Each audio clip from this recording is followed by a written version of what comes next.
Beyond the safe, shallow depths of recreational scuba diving lies a deep and potentially dangerous realm.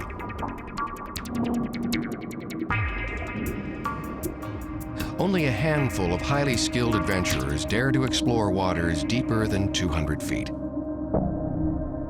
This is the domain of extended range, or technical diving. Divers must endure rigorous training and preparation, heavy equipment, and lengthy decompression stops to safely descend into deep water.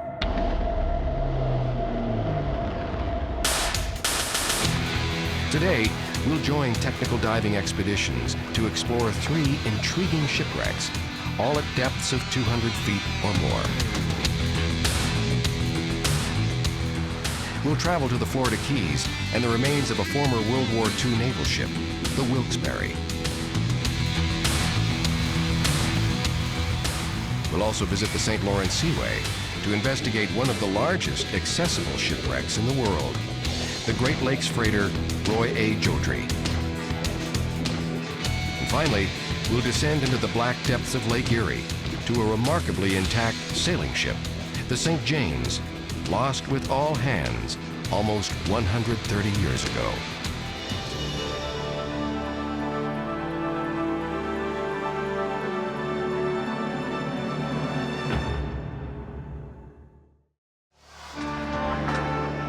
Since man first ventured onto the seas, countless ships have succumbed to violent storms, battles, or jagged reefs. After sinking, many vessels came to rest in shallow water. These intriguing time capsules are relatively safe to explore and are popular with recreational scuba divers.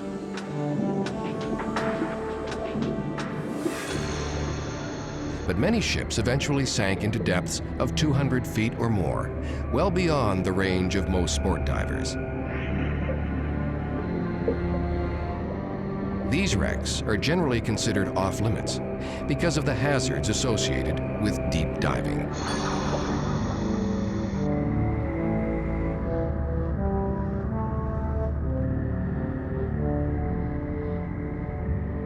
Extended range diving basically picks up where normal sport diving leaves off. The maximum recommended depth limit for sport diving is 130 feet. Extended range diving basically picks up at 130 feet and carries on to 180 to the 200-foot range. When we start to dive deeper than the traditional recreational limits, we run into a number of physiological problems. The first one is nitrogen narcosis. The air that we breathe is comprised of 80% nitrogen, and as we breathe that nitrogen under increased pressure, it has an effect on our brains similar to narcotic drugs like morphine and Demerol. You basically start to lose your good judgment, your peripheral vision starts to collapse, you have tunnel vision, and that combined with that narcotic effect can cause you to start to make errors. Your thought processes start to slow down, your reaction time is slowed down, your judgment is impaired, and that makes a diver dangerous.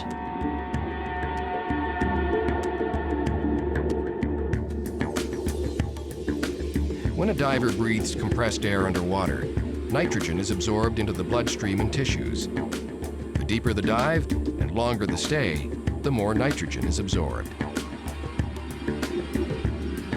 As a diver returns to the surface, decreasing pressure allows nitrogen to leave the body through normal respiration. But if the rate of ascent is too fast, dissolved nitrogen is unable to dissipate safely.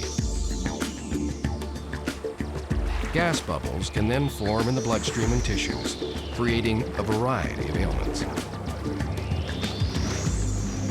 This condition is referred to as decompression sickness, more commonly known as the bends. Gas bubbles may develop in various parts of the body, inducing symptoms such as dizziness, numbness, breathing difficulty, or severe joint pain.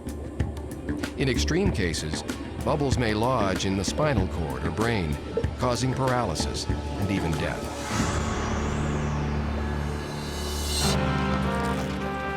With specialized equipment and training, Technical or extended range divers are able to safely explore depths far beyond the limits imposed on recreational divers. Under normal shallow conditions, compressed air is sufficient for scuba diving. In extended range diving, depth and time restrictions necessitate the use of specially enhanced gas mixtures. Oxygen content in breathing gases can be increased to offset the dangers associated with nitrogen. But in extreme deep diving, higher percentages of oxygen can be toxic.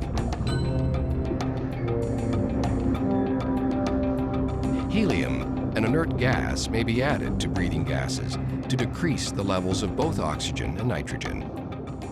This type of mixture, commonly referred to as Trimix, is used in extended range diving at depths of 200 feet or more.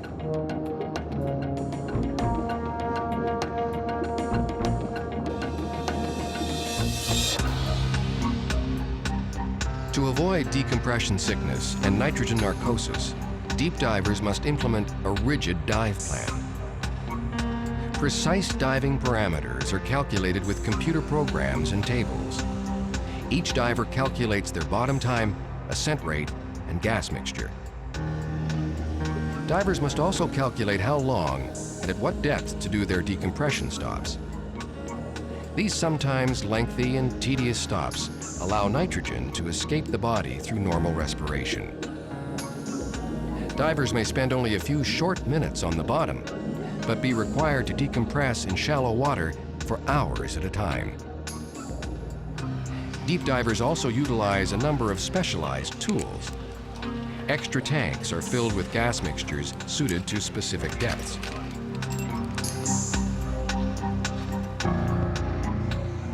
Decompression stops frequently consume most of the breathing gases. Extra lights and other redundant equipment serve as backups in the event of failure of primary systems.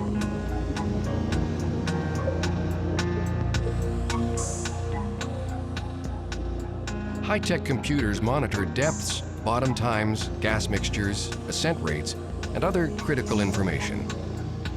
There is no margin for error in such a demanding and dangerous environment.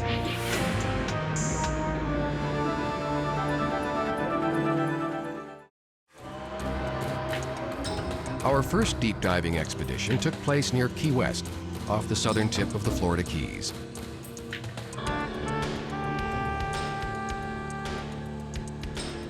In Fort Myers on Florida's Gulf Coast, we boarded the charter vessel Ultimate Getaway. We joined a group of experienced deep divers, including a team from WWII, a company that manufactures specialty scuba gear. From Fort Myers, we cruised almost 200 miles south to Key West in the Florida Keys. The focus of the trip was to test new equipment under challenging conditions and to explore the sunken remains of the Wilkes-Barre, a former World War II U.S. naval cruiser.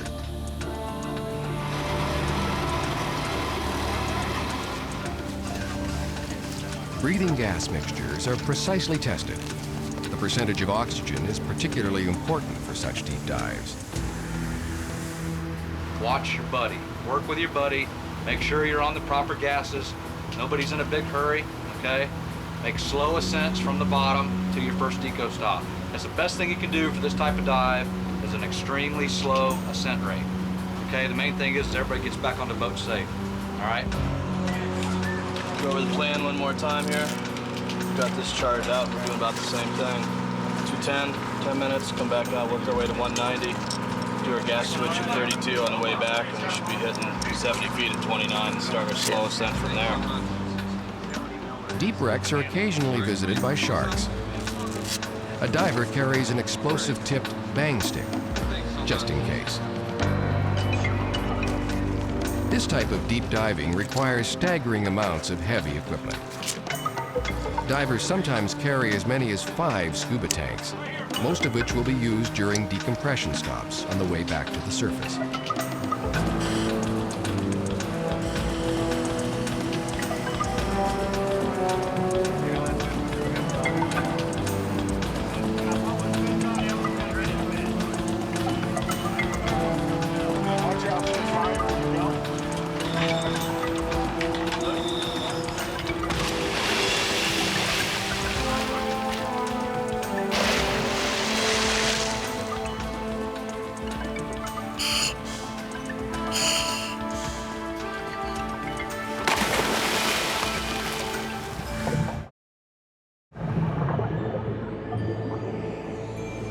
The descent to the Wilkes-Barre is a long one.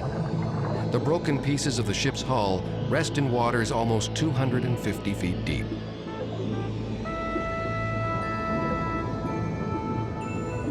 The Wilkes-Barre had a fascinating history. Commissioned for service in the late stages of the Second World War, the ship saw heavy action in the Pacific theater. Reaching Pearl Harbor in November of 1994, the vessel then participated in attacks against Japanese ships and forces along the coast of China.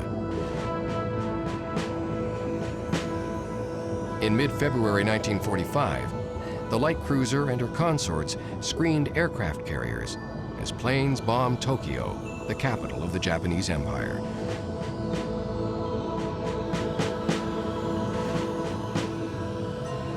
The raid served as a diversion for the now infamous invasion of Iwo Jima. The Wilkes-Barre, called away from Japan, assisted forces in the shore bombardment of Iwo Jima.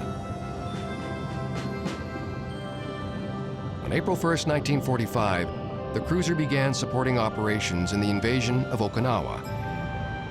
Its guns, and those of other supporting ships, launched a lethal barrage of anti-aircraft fire at the oncoming enemy, which utilized dreaded kamikazes.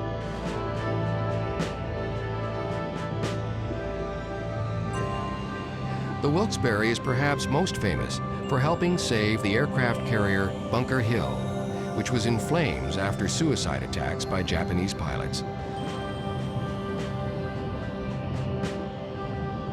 Pulling alongside the stricken carrier, the cruiser evacuated sailors and trained her fire hoses on the flaming ship.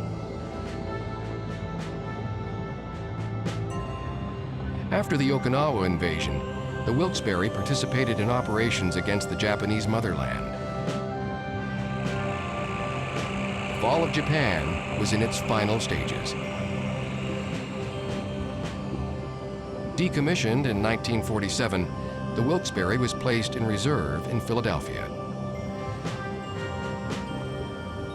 She remained in mothballs until being struck from the Navy Reserve in 1971, the last light cruiser in the naval fleet. In May 1972, after succumbing to explosives tests, her battered hull broke in two and sank. The ship now continues to serve as an artificial reef off Key West in the Florida Keys.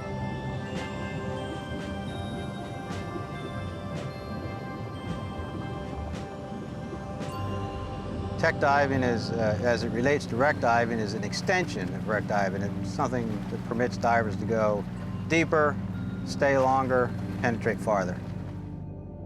Where the technical aspect comes into it is with such things as mixed gases, taking sling bottles with gases in it that have a higher percentage of oxygen in order to accelerate the decompression, and perhaps taking stage bottles inside a wreck. Wrecks as they exist today will not be here for future generations.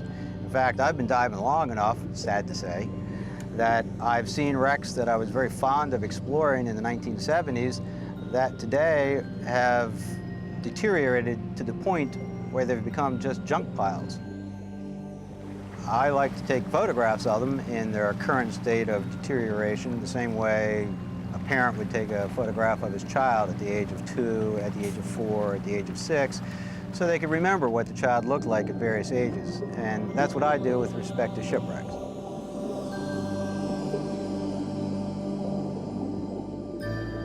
I like to explore. Anytime I can go somewhere where no one has gone before, the Star Trek syndrome. I want to go exploring, I want to find things. Someone has to go there first, come back, talk about it, and then it turns into a dive site. So I like to try to go out on that adventure to see these things for the first time, bring that information back so others can hear about it and then want to go see it themselves. That's what adventure is all about. It's people wanting to see what someone else has been. So people can see it and see that it's not dangerous, but it can be a lot of fun if the right equipment and the right techniques are used.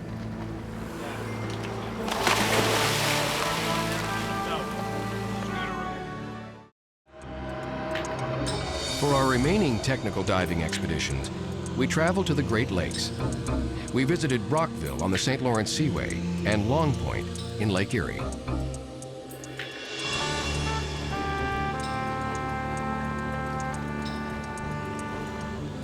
A rocky shoal rises just a few inches above the surface of Canada's St. Lawrence River. During storms or under cover of night, these maritime hazards have claimed thousands of ships on the Great Lakes.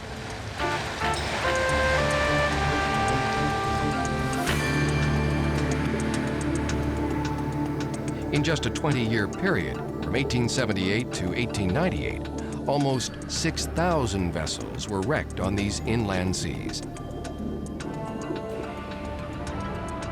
Even modern vessels with steel hulls and radar proved no match for such treacherous waters. Navigating immense freighters through narrow passages and along jagged shores was no easy task, especially in frequent gales.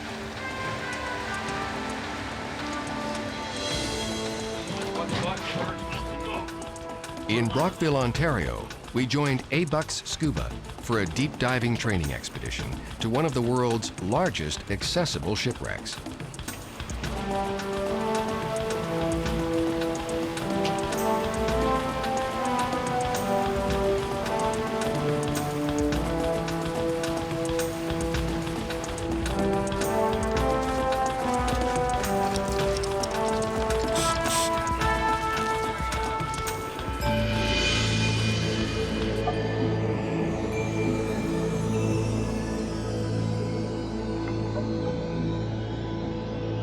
In November 1974, the freighter Roy A. Jodri struck a shoal near Rockport, Ontario, and rapidly took on water.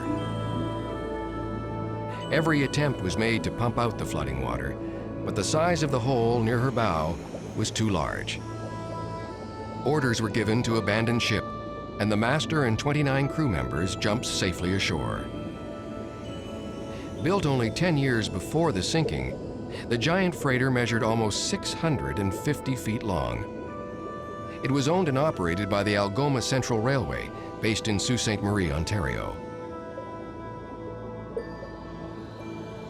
The wall the wreck sits below drops from just 5 feet near shore all the way to 250 feet.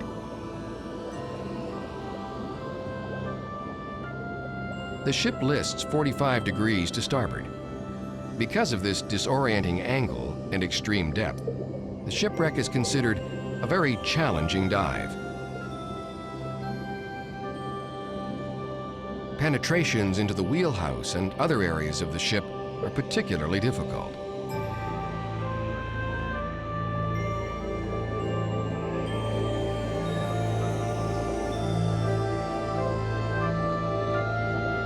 Divers must be well trained to undertake such a risky venture.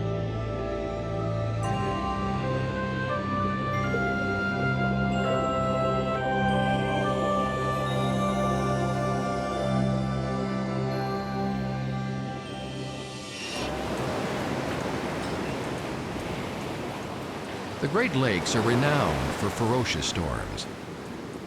These inland seas stir up very quickly, and waves strike in rapid succession compared to ocean waters. Lake Erie is particularly well known as a mariner's worst nightmare. Because of its relatively shallow depth and small size, the lake can be churned into a raging beast within minutes.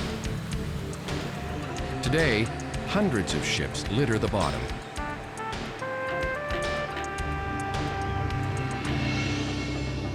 Lake Erie has the highest concentration of wrecks in the Great Lakes. In October 1870, the schooner St. James left Toledo, Ohio, with 14,000 bushels of wheat in her holds.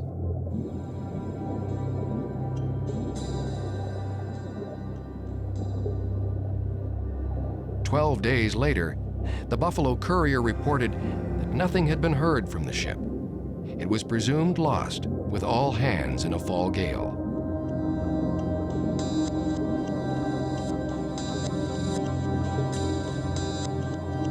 The St. James disappeared into history, along with her 7-man crew, almost 130 years ago.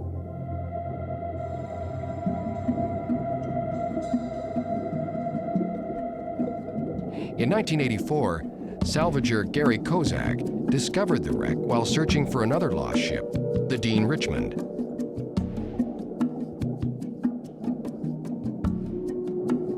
Known as Mystery Schooner X, it wasn't until early 1999 that the vessel was positively identified. Based on engraved numbers revealing the ship's tonnage, researchers pieced together the puzzle of the St. James.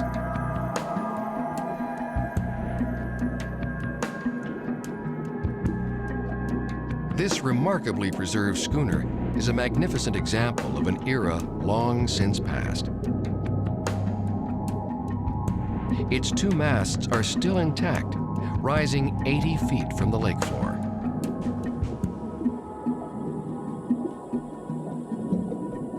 Resting upright on a muddy bottom, the ship has revealed intriguing insights into currents and silt patterns over the last century.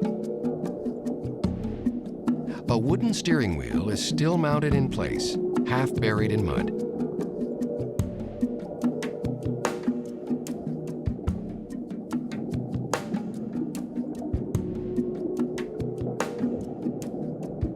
Cold fresh water, free of wood-eating organisms, has helped to preserve delicate timbers.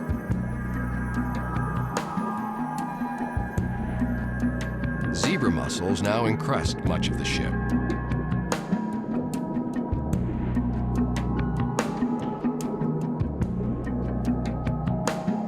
Resting in over 200 feet of water near Long Point, Ontario, the St. James is a fascinating time capsule of the late 1800s.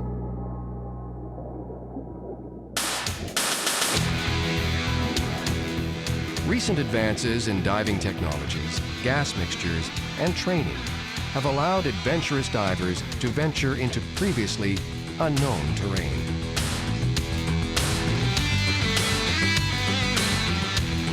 Although a challenging sport, technical or extended range diving can be a safe way to explore some of the world's deep and mysterious shipwrecks.